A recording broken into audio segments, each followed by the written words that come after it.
When did someone challenge you at something you were an expert at? Kinda the reverse, for me. I'm a physical education teacher, and I had a student that took a pretty bad tumble in class. Hit her head on the wall. Pretty clear concussion symptoms. So we get her stable, call mom and dad to come get her. Dad shows up, and I start going through the concussion symptoms and treatments with him. Letting him know that a doctor's visit is probably in order. Blah blah blah. I keep going on and on about concussions. He just politely nods and thanks me. He takes daughter and leaves, and I see my principal standing behind me, and he can barely contain his laughter. Turns out dad is an emergency room doctor, and he just sat there while his daughter's gym teacher gave him medical advice. I have been wrapping my family's Christmas presents since a very young age. It's the perfect activity to focus my crippling perfectionism with my overall anxiety-riddled self to create a beautiful masterpiece that would make anyone think twice about discovering the mysteries beneath the colorful paper and bows. I have just always loved to do it, and my mom was more than happy to not spend hours wrapping presents. Flash forward to the company Christmas party in my late 20s. We are split into teams to compete for random prizes. I'm up for the next game. I had no idea what I would be doing. I see a big cardboard box, a necktie, wrapping paper, scissors, tape and a bow. I know what's about to go down, and I'm here for it. It's a blind present wrapping challenge. My competitors start talking about how they can wrap presents fast, and I sit there silently staring down that cardboard box knowing fully that the crowd is in for a show. Blindfolds, neckties, go on. We have a partner that isn't blindfolded that is supposed to give verbal directions. Just before the timer starts, I lean over to my partner and say quietly, "Are you ready for this?" And she just say, "What?" Bam, timer starts. Partner tries to give directions at first and quickly realizes I'm way ahead of her. Before anyone else can even get their paper cut, I've got my box wrapped, taped, and bound. I even folded the ends in fancy to have the triangles meet. And that, my friends, is how I earned the most satisfying $10 Starbucks gift card of my life, and earned the title of Wrap Master. I hesitate to say expert, but compared to this person I was a savant. I did a few papers throughout school on GMOs for some presentations, so while I'm not an expert I know more than a random Joe, especially at the time. Well, I remember getting into an argument with a stereotypical college hipster about how unnatural GMOs were and how we should stop using them. Just your usual buzzwords, chemicals are bad and the like. Being able to systematically shut her down until it became I don't feel like they are safe was pretty nice though. And for the record, I don't generally revel in this sort of thing, but if you could hear the tone she used, I think you'd understand. Excel. I built a complicated but highly effective Excel workbook to calculate the how to price parts for a top customer of ours. I labeled it, added a legend and color coded things for users. The user just needed to input the part type, material, and target price. It would auto calculate everything you needed to submit a quote. The sales manager from another factory hated it and refused to use it. He said it pointless and a waste of company time. We got into a lengthy argument over it. He ended up proceeding without using it and ended up submitting conflicting prices to the customer. The customer noticed we were adding additional profit to certain parts, and we lost a lot of business. I sent him a screenshot of what he should have used with my pointless document and asked if he'd like me to teach him how to use it. I managed to salvage the relationship with the customer, but then left the company not long after for a better position. He wasn't really challenging me, but I brought up to my ex that I really wanted to paint something on the back of the denim jacket my dad gave me. My idea was to paint that really gross zombie from Return of the Living Dead because I adore him. Ex told me to find a stencil for it, and he could do that. I remember telling that I could most definitely do it on my own.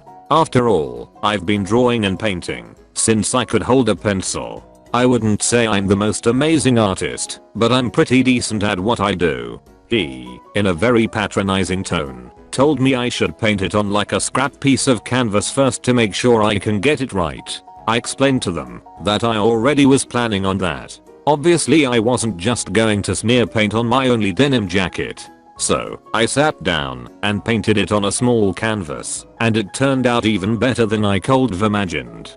Pretty sure spite made me work even harder at getting down the details. I showed him, and I remember seeing the look on his face. He was trying to find something wrong with it but he couldn't. The next day, he asked if I would paint something on his leather jacket for him. Also, when we broke up, he kept my painting.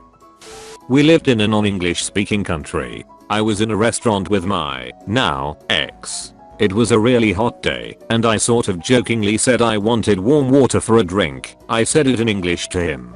He snapped at me in our first language saying I was gross for wanting to drink warm water. I had to explain to him in our first language what I just said, and he asked me, very angrily, why I was pronouncing it all wrong. Warm water. He told me it was pronounced, not worm water. It's spelled with an A, so it should be pronounced as so. It was a stupid thing to argue, but I knew him well enough to know that it was a hill that he was willing to die on. So I proceeded to tell him that English is my favorite subject in school. I consistently scored excellently at the subject and will be graduating bachelor's degree as an English major. This was years ago. If anyone at the table should know how to pronounce a simple word as warm, it should be me. I pronounced each warm and worm and told him how each word did not sound the same as it was spelled. Hearing what worm phonetically sounded like weirded him out. He was stubborn and insisted that he was right, and I had to remind him again of my qualifications. My father-in-law challenged me about the capabilities of DVD. Specifically, he claimed that you could only have widescreen video, not 4:3, on a DVD disc. At the time I was employed as a DVD author. I authored the very first commercially available feature on Scenarist. I'm literally acknowledged in the first edition of DVD Demystified as an expert. I had already by that time personally authored literally hundreds of DVDs with 4:3 video. He knew all of the above at the time, yet still insisted I was wrong. The property management company for my homeowners association insisted that I had received emails that I never received. So I asked them to prove that I had received them. They said they are sure I received them. I'm a software engineer, and at the time I had just finished an enterprise email delivery system, like an in-house constant contact. I knew the rules of the CAN-SPAM Act by heart. I knew exactly how their system worked. So this real bitch of a property manager said I know how email works. You wouldn't understand. I mentally did the arrogant knuckle crack and started to explain, very methodically, how email delivery works and how they track various actions. I spent about 5 minutes detailing my credentials and why I was absolutely certain they had never sent me the emails they alleged I received. When I was finished, the HOA board just agreed to waive the fines. I used to play fighting games competitively all over the world. Never made one of the top slots, but I could usually hold my own. One of my best game was Super Street Fighter 2. Went to a bar by work one day and they just so happened to have an SNES set up with SF2. I order a drink, pick random characters and just fuck around for a bit. Some guy comes in and immediately starts bragging to his date that he's the best SF2 player ever. I asked him to play some games against me and offered to buy him a drink if he could beat 2 out of 3. 12 games later I'm completed hammered and he finally gives up and leaves. Still don't remember getting home that night. A beginning writer asked some advice about a basic drafting method, so I offered my point of view. Some tough guy decided to butt in and say that what I said was proof I'm not a real writer and it was obvious I would never be published. At that time, the second or third book in my trilogy was about to be released. I asked the guy not to tell my editor that I wasn't a real writer. Not me, but my friend used to ride a unicycle as a kid. He worked construction and they were working at a house that had an old unicycle. The other workers tried riding it and immediately fell off. My friend walked over to it and inspected the unicycle like it was the first time he ever saw one. Them said it didn't look that difficult. They all laughed at him and he said he thought he could ride it. Eventually one of them bet him $100 he couldn't ride it. He jumped on it and immediately rode down the street. I wouldn't say I'm an expert at push-ups, but I've worked in the fitness industry for 20 years and work out myself fairly regularly. Doing 20 push-ups isn't anything to me. I was at a party that was attended primarily by what I would call hipsters. A guy who had been drinking a fair amount challenged me to 20 push-ups as fast as possible for $20. I won and got $20. Then another said he would do the same bet if we went right away, I guess thinking I was kinda tired. I beat him and got another $20. A few minutes later another guy did the same bet. It was an easy $60.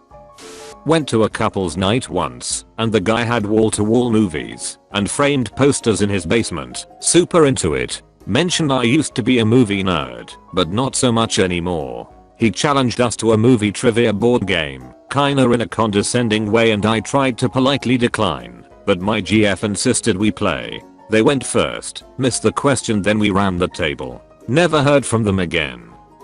Not an expert or even certified, but there's a specific kind of cargo parachute called a small airdrop training bundle. I can pack these correctly and buy the book in less than 15 minutes. I was challenged by someone who had 5 years experience on me to see who could pack the most in an hour. I had 6, while he was trying to argue with a quality control guy who has been packing parachutes for 20 years over how correct he did step 3. I had a good day beating the guy who just so happened to be the worst rigger in the world.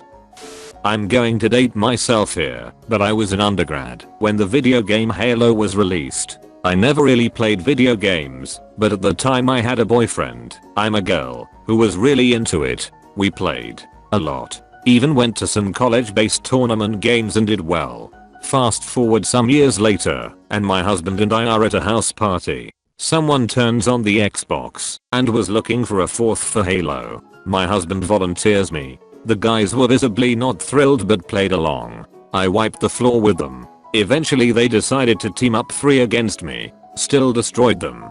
The whole party ended up crowding around us to watch. It was a great night. When we were having a couple drinks on Friday after work, I was challenged to a shooting by a colleague. Little did he know I've been shooting air rifles competitively ever since I was 13. Not to say I'm the greatest, but I've made it to the national finals for my country multiple times and came 3rd and 6th. I have all the special clothes and gear and such you need to make it to such a level. The next day, Saturday, we showed up to the range I always shoot at. It's not a day I usually train, so not many people recognize me. I beat his ass left, right and center that day. Out of 600 points, he scored about 200 to 250, if I remember correctly. I got about 580, which was about average of what I used to shoot. He had to buy me a fancy bottle of whiskey and now we shoot every 2 or 3 weeks together. Fun times.